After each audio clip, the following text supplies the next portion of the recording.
Friends, how many of you, you don't have to raise your hand, but I just want you to say it in your mind. How many of you have been to an annual conference on a Thursday morning? You don't have to raise your hand. And if you've been in an annual conference, usually on Thursday morning, that's when they have what they call ordination. You remember that? And you remember that there's two kinds of ordination. One is for those who are deacons who have not quite finished their 4 years of training yet to become an itinerant elder, which means a deacon can only do certain things in the church under the auspices or under the care of the pastor. In other words, the pastor has to give them permission. If someone wants them to come and preach, they go preach. They cannot do the what do you call it, the wine. They can't consecrate the elements. You know, there's certain things that they cannot do. We're talking about those who are first 2 years now.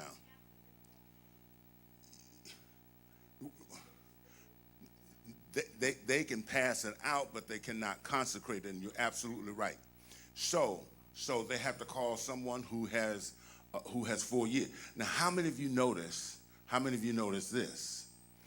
That when they get ready to ordain the person who has completed the 4 years to become an itinerant elder, itinerant means move. Move. Itinerant means they are willing to go wherever the bishop sends them. Now, many of you know that I used to be.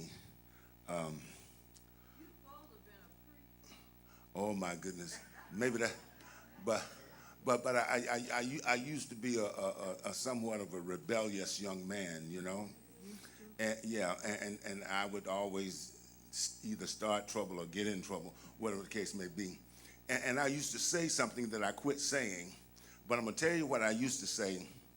That on Friday night when they give the appointments, I used to say, well, tonight they're going to either give appointments or disappointments. Oh, you already know, huh? Or disappointments.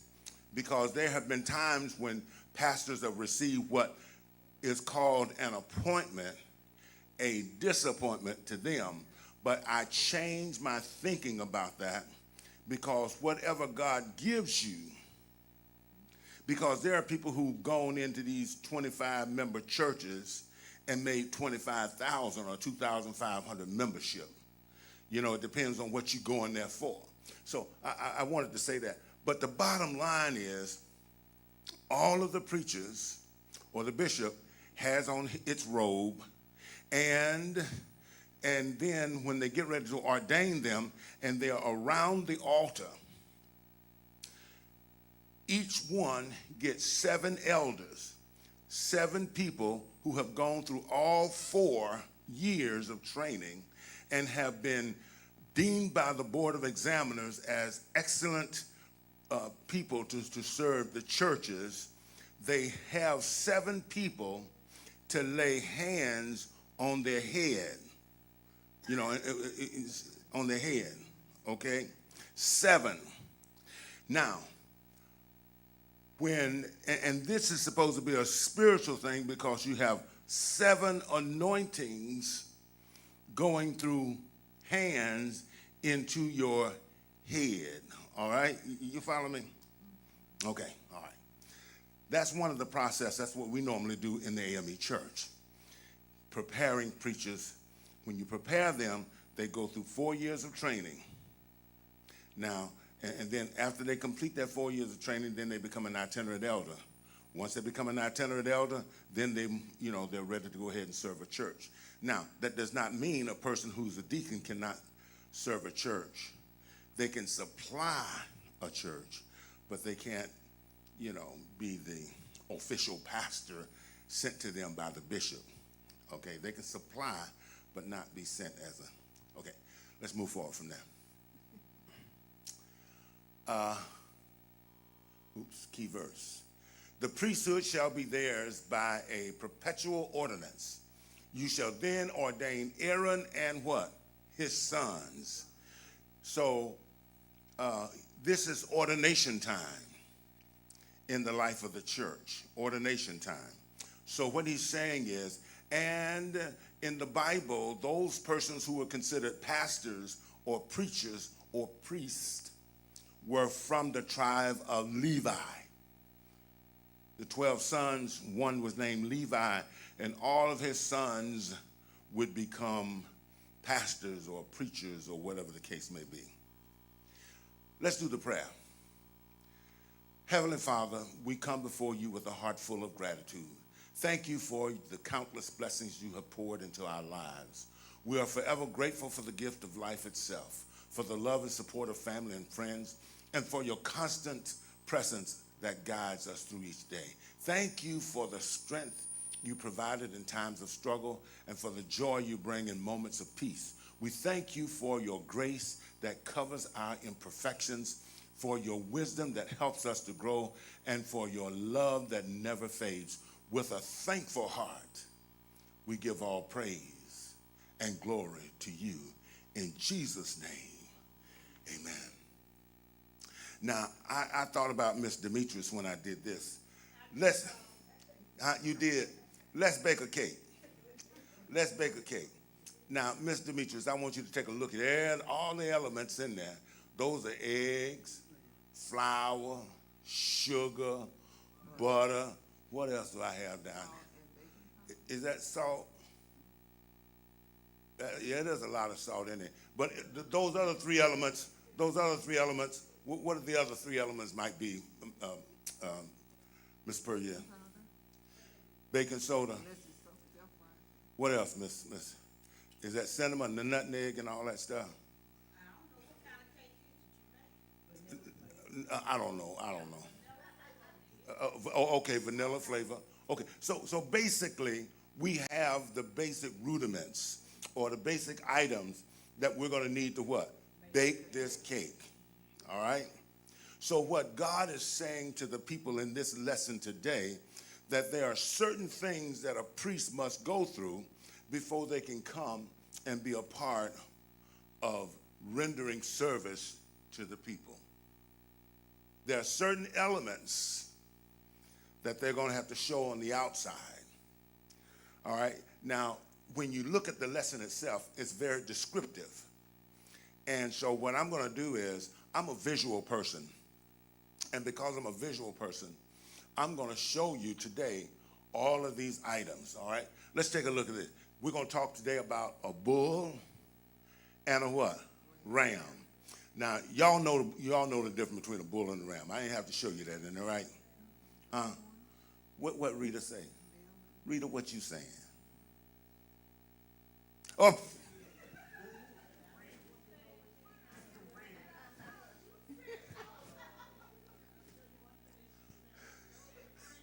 Oh, okay. All right, hold it. I'm sorry. I should have let it stay right back there where it was. That's my business. I asked for it, and I got it. All right? So I'm going to have to learn to keep your mouth closed, Charlie. Nah, you asked for it, and you got it. You ain't got no business going there. All right, so that's a bull, and the other one is a what? Ram. On my right, he's a ram, and on my left, it's a bull.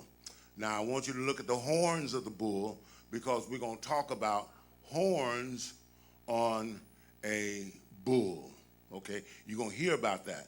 So I want y'all to see what I'm talking about. You see the horns on the what? Ram as well. And sometimes those horns grow, and they grow into the flesh of the ram. You have to cut the horns back some so it won't grow into the flesh. You see how it curls around, and it may curl around and go into the flesh. So, but that's another story. Now, unleavened bread and what? Cake. Now, I've never baked a flat cake before. I've never had one to fall. Oh yeah. Many times. Never had one to fall, because I was taught well. You let it alone, they call it. No, you leave it alone and let it do its thing. Ma'am. I don't open the door at all. There's a window. Turn on the light and do one of those numbers. Yeah, I never had one to fall. But anyway, unleavened bread is basically bread without any yeast, anything that'll cause the bread to rise. It's going to be flat. Now, when we go to, we don't have that anymore. We used to get tickets to go to Love Feast. Love Feast is usually held on Wednesday night, and that's when the ladies of the church, the mothers of the church, the deaconesses maybe, would bake this unleavened bread that looks something similar to what you see up there, except it is flat, totally flat. And then they would bring it, and then you would stand in line, and you take a piece of mine, I'll take a piece of yours, and you take a piece of mine, I'll take a piece of yours, until it's all gone, all right? You remember the Love Feast, we used to do that? At the conclusion of the Love Feast, because everybody will touch your bread, it goes in a basket. What do you do with it after it goes in the basket? Huh? No. Remember now it's consecrated. What do you do with it? No, you don't want to eat it after everybody done touched it. Everybody's hands all over. And we're talking about unleavened bread now. Has no real, of course, it's just like the bread that we take now, don't have it. No. Okay, good question, good answer. Answer over here says you bury it. Bury it. You bury it. Put it in the ground. Bury it. Huh? Yes. Somebody has the responsibility of taking it after it has been handed, put it in a thing, and you bury it. That's somebody's responsibility. But we're going to talk about in this, I'm going to show you a movie, a 7-minute movie, and it's going to talk about unleavened bread and cake. So I want you to see what they're talking about, and I'm going to show you all the things that you'll find in the tabernacle. The next thing is, all of this we're preparing for consecration of Aaron, and he has 4 sons. 4 sons that we're going to have who are going to be a part of the consecration. Now let's look at the furniture that's found in the tabernacle. All right, now on the upper right-hand side, okay, this is called the table where the showbread, the bread that I just showed you, that's where it sits in the tabernacle. Now on the left-hand side is the, what is that called? The, you remember when the priest was in there burning the incense? He burns incense from that place there. Incense is being burned from there. Just below the incense is called a basin. Now, I've had this experience, but perhaps many of you who has not had as many birthdays as my babysitter here, you would probably never have done this before. You probably have never seen a big wash tub where you can actually get in it and take a bath. She know what I'm talking about. A tin tub. See, you can wash your feet, but actually some of it, in some instances, if you're young enough, you can get in there and take a bath. All right? But the basin is also used for cleansing. I'm not saying these grown folks are getting there taking a bath at the tabernacle, but it's for cleansing. All right? Now, the next item across from the basin is the altar of burnt offerings. This is where they're going to take the bull that you saw, cut him up, and burn him. And the sweet aroma from the bull will go up, and it will be pleasing to the nostrils of God. Some of you are looking at me, oh my gosh, have you ever smelled hair burn? Yeah. It may not be pleasing in your nostrils. You understand what I'm saying? Okay. Now, let's go below where they do the burnt offering. Of course, that's the menorah. Remember I told you that this is a one-piece item. It is not an add-on. It's a one-piece item, so whenever they craft this item, it's crafted out of one material that cuts all the pieces in there. And, of course, you know the other item is the Ark of the Covenant. You remember the three things that was in the Ark of the Covenant? Aaron's rod that was budding, some incense, and one other thing I can't remember anyway. There's three things that was in. So all of those 6 items that you see, one of them was in the Holy of Holies. The other one was in the holy place, which is just before the Holy of Holies. And then the burnt offering stuff is usually on the outside of the tent. All right? Does that make sense? Okay. Now, then when you go to ordination, you see the bishop wears his purple. In the AIRY church, most bishops, all bishops wear purple. And everybody else refrain from wearing purple because we realize that that is the color for bishops, all right? So we kind of remain. But I'm not saying folks don't wear purple, though. You understand what I'm saying? But what I'm saying is we reserve that for the bishop's office. The very thing on the top is called a turban. A turban. You're going to hear them talk about a turban in the movie, but I want you to see what we're talking about. And then when you take a look, the other piece is called a tunic, and you see where the red line is? The word there is a breastplate. And below that is called the ephod, and the last word on that is called a robe. So all of those things point to various things that are on the priest. You will hear that the priest only wears the turban. The other ones will wear a different kind of hat. Can I say something else you're going to hear? Now, if you got a weak stomach, you might want to leave now because blood sacrifice, they would take the blood, and you're going to hear this. And when they spray it, if it gets on the robes of the 4 sons, it's appropriate. You'll hear about it. You'll hear about it. Okay, let's go to the next slide here. Can't see me get there. Ms. Mills, can you help me get to the next slide? Can you help me get to the... Yes, sir. Will it, is it go? It won't go? It froze on me? Okay.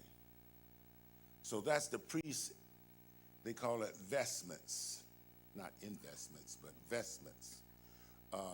When you see a preacher wearing a robe, and when you see a deaconess wearing the sash around their necks, it's called a vestment.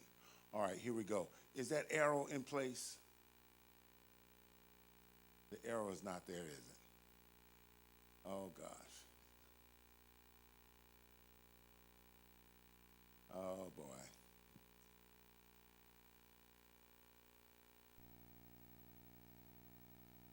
Is it play? It's supposed to be a YouTube thing, and if it's not, then, the arrow's not there where it can play. Oh, okay. Then can you find it on YouTube for me? It's called. You can Exodus 29 video, and see if you can find that video. You know what I forgot to do when I forgot to put enable content on there. I forgot to.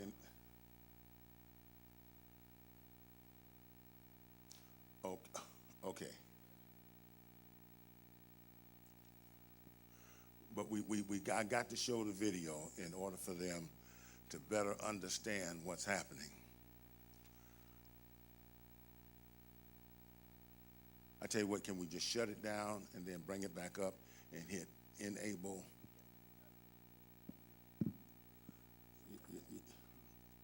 Oh, okay, well, just go to YouTube then. We'll go to YouTube, and that's all we need to see anyway, is click on YouTube, yeah, and type in Type in Exodus 29 and type in video behind it. And you should see the one that I have. Huh? It's not connected to the Wi-Fi? Huh? Yeah, you can find it on YouTube.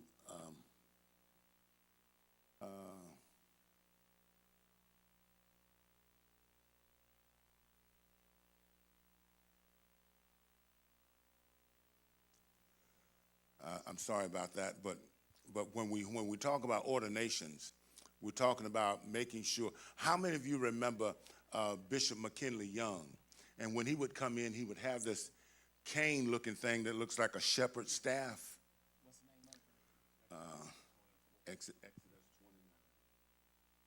video.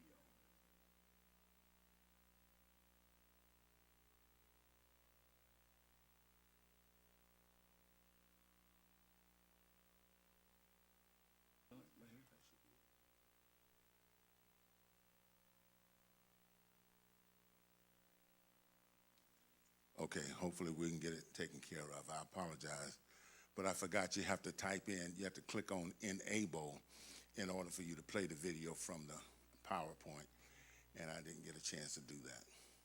So we good, Mr. Mims? Okay, all right. So in this, you're going to see you're going to hear all kinds of things about what takes place. You're going to hear about Moses being given instructions by God to, okay, here we go. From the beginning, we have sound.